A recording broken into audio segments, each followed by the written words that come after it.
ሰላም ጤና ይስጥልን። የተከበራችሁና የተወደዳችሁ ውድ ጊዜ ሬዲዮ ቤተሰቦቻችን እነሆ የሐምሌ 15 የማለዳ መረጃዎችን ይዘን ቀርበናል። ከመረጃዎቹ ጋር ይሄ ነው ወርቅዬ ነኝ። አብራችሁን ቆዩ። ኢጋድ የሱዳንን ጦርነት ለማስቆም እየሰራው ነው ሲል ገለጸ። የምስራቅ አፍሪካ ልማት በይነ መንግስታት ኢጋድ ለሱዳኑ ጦርነት አፍሪካዊ መፍትሄ ለማፈላለግ ከሚመለከታቸው ባለድርሻ ተቋማት ጋር እየሰራው ነው አለ።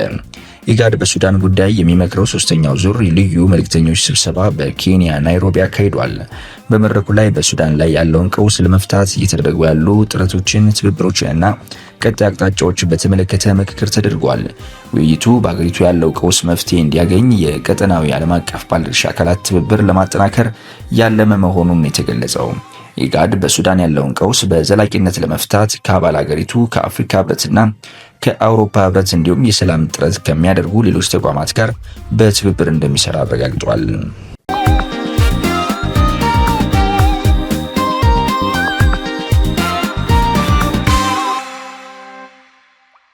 የእምቦጭ አረም በአራ ደንብ ላይ የአሳ ምርት ላይ ከፍተኛ ጉዳት እያስከተለ ይገኛል ተባለ።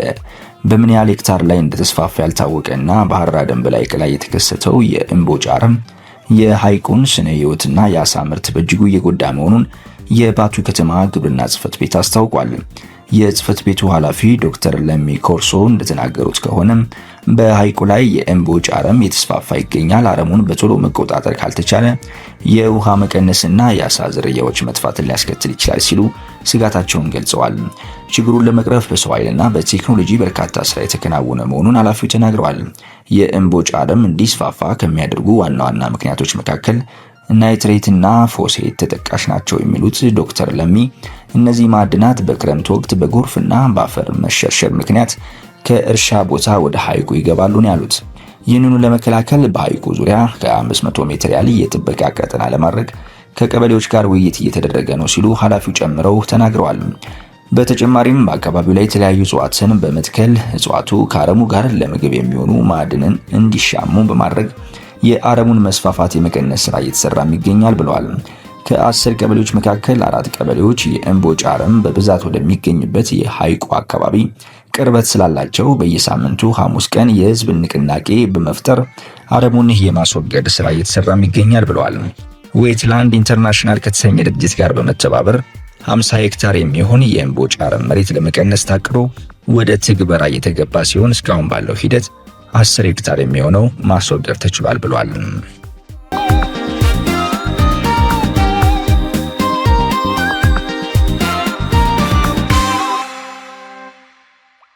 ገላሽን በሙቅ ውሃ አጥብሻለሁ በማለት የ2 ዓመት ህፃን እንዳትጮህ አፏን በማፈን የአስገድዶ መድፈር ወንጀል የፈጸመው ግለሰብ በእስራት ተቀጣ። በአሶሳ ዞን ባምባሲ ወረዳ ኤዳ ዳቡስ ቀበሌ ጎጥ 1 በሚባል አካባቢ ነው የወንጀል ድርጊቱ የተፈጸመው። የባምባሲ ወረዳ ፖሊስ ጽሕፈት ቤት አዛዥ ኮማንደር ሃሮን ሄሬላ እንደተናገሩት ከሆነ ተከሳሽ አውድ አልሐራቢ የተባለ ሲሆን ግንቦት 16 ቀን 2018 ከረፋዱ 4 ሰዓት የወንጀል ድርጊቱን ፈጽሟል። የ2 ዓመት ህፃን የሆነችውን ገላሽን በሙቅ ውሃ አጥብሻለሁ በማለት እናቷ ውሃ ልትቀዳ መሄዷን በማረጋገጥ ወደ ራሱ መኖሪያ ቤት ከወሰዳት በኋላ አፏን በማፈን አስገድዶ መድፈር ወንጀል መፈጸሙን ተናግሯል።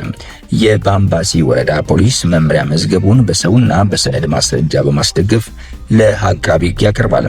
አቃቤ ሕግም ተከሳሹ በኢፌዴሪ የወንጀል ሕግ አንቀጽ 627/1 ስር በተደነገገው የአስገድዶ መድፈር ወንጀል ክስ በመመስረት ለባምባሲ ወረዳ ፍርድ ቤት ያቀርባል።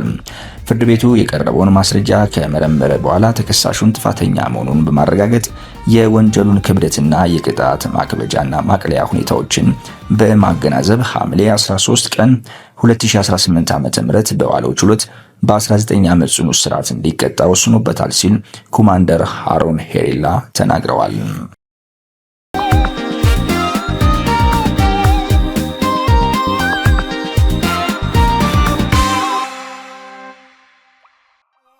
በመጨረሻም ስፖርት። ኢትዮ ኤሌክትሪክ 7 ተጫዋቾችን አስፈረመ። ኢትዮ ኤሌክትሪኮች ቡድናቸውን ማጠናከር ቀጥለውበታል።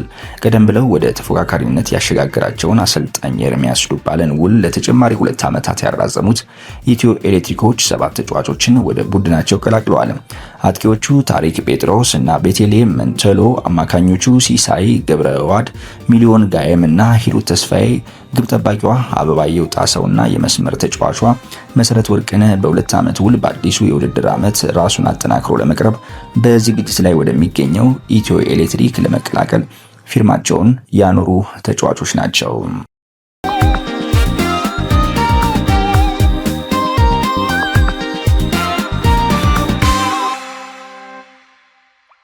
በመጨረሻም ወደ ውጭ ምንጭ መረጃዎች እናልፋለን። እስራኤል በኢራን ላይ በሚደረገው ጦርነት ለመሳተፍ ፍላጎት የለኝም ስትል አስታወቀች። የቀይ ዘመም አቋም ያላቸው የእስራኤል የፋይናንስ ሚኒስትር ቤዛሊል ስሞትሪች ይህንን አስተያየት የሰጡት በማዕከላዊ እስራኤል በምትገኘው ያዲን ቢንያሚን በተደረገ ጉባኤ ላይ ነው። የእስራኤል መገናኛ ብዙሃን እንደዘገቡት በአሁኑ ወቅት የእስራኤል መንግስት በዚህ ጦርነት ዘመቻ ለመሳተፍ ምንም አይነት ፍላጎት የለውም ብለዋል። አሁን ያለው ሁኔታ ለኛ ምቹ ነው፣ ስለዚህ ራሳችንን ወደዚህ ሁኔታ ለመክተት ምንም ፍላጎት የለንም ሲሉን የተደመጡት። ለማንኛውም ሁኔታ ግን ዝግጁ ነን ሲሉም አክለዋል። በቀጠለው የኢራንና የአሜሪካ የተኩስ ልውውጥ የኢራኑ እስላማዊ አብዮት ዘብ ኃይል በባህሬን ውስጥ በሚገኝ አንድ የአሜሪካ የንግድ ተቋም ላይ ጥቃት ማድረሱን አስታውቋል። የከፊል መንግስታዊ የሆነ የታኒስም የዜና ወኪል ባሰራጨው መግለጫ መሰረት የዘብ ኃይሉ የአየርና የጠፈር ኃይል ክሩዝ ሚሳኤሎችን በመጠቀም የአማዞን ማዕከላዊ ዳታ መሰረተ ልማት ማውደሙን ገልጿል። ኃይሉ ይህንን ጥቃት የፈጸመው በቅርቡ አሜሪካ በዳርኮቪን በሚገኙ የሲቪል መሰረተ ልማቶች ላይ ላደረሰችው ጥቃት የአጻፋ ምላሽ ለመስጠት እንደሆነ አስታውቋል። በሌላ በኩል የኢራን ጦር በባህሬን በሚገኘው የአሜሪካ የሼክ ኢሳ ወታደራዊ ጣቢያን በድሮኖች ማጥቃቱን ማስታወቁን የመንግስት ዜና ወኪል ፋርስ ዘገበ። እንደ ጦሩ ገለጻ ጣቢያው ለአሜሪካ የባህር ኃይል 5ኛ መርከቦች ቡድን ቁልፍ ከሆኑት ተቋማት አንዱ ሲሆን የአሜሪካን ወታደራዊ እንቅስቃሴዎች ማዕከል ሆኖ ያገለግላል። ጦሩ አክሎም ጥላት በኢራን ላይ የሚያደርሰውን ጥቃት እንዲያቆም እስኪገደድ ድረስ የማጥቃት እርምጃዎቹ እንደሚቀጥሉ አስታውቋል።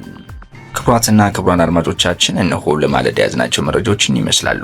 በእኩለ ቀን መረጃ እስከምንገናኝ ቸር ቆዩልን።